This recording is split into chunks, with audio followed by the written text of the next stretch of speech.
सोलापूर शहरातून एक अत्यंत धक्कादायक आणि दुःखद बातमी येत आहे। मध्यरात्रीच्या वेळी झालेल्या भीषण अपघातात 3 तरुण मित्रांचा जागीच मृत्यू झालाय।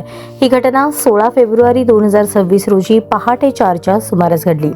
Rupa Bhavani मंदिराजवळील Siddheshwar women's polytechnic college समोरून बर्गमन स्कूटर क्रमांक MH13ER0627 वरून 3 मित्र जात असताना अज्ञात वाहनाने त्यांना मागून जोरदार धडक दिली।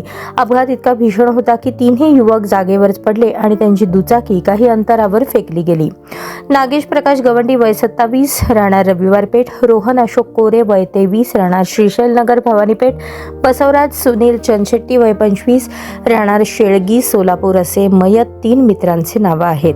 घटनेची माहिती मिळताच जोडभावी पेठ पोलीस ठाण्याचे पोलीस घटनास्थळी दाखल झाले। तिघांना तातडीने श्री छत्रपती शिवाजी महाराज सर्वोपचार रुग्णालयात दाखल करण्यात आले, मात्र उपचारापूर्वी तिघांचाही मृत्यू झाल्याचे डॉक्टरांनी घोषित केले।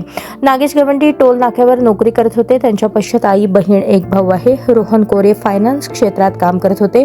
त्यांच्या पश्चात आई, वडील, भाऊ आणि एक विवाहित बहीण आहे। बसवराज चंदशेट्टी पुण्यातील बजाज फायनान्स मध्ये कार्यरत होते। त्यांच्या पश्चात आई, वडील आणि एक भाऊ आहे। या दुर्दैवी अपघातामुळे तीनही कुटुंबावर दुःखाचा डोंगर कोसळला आहे। नातेवाईक आणि मित्रांनी सिव्हिल हॉस्पिटलमध्ये मोठी गर्दी केली होती।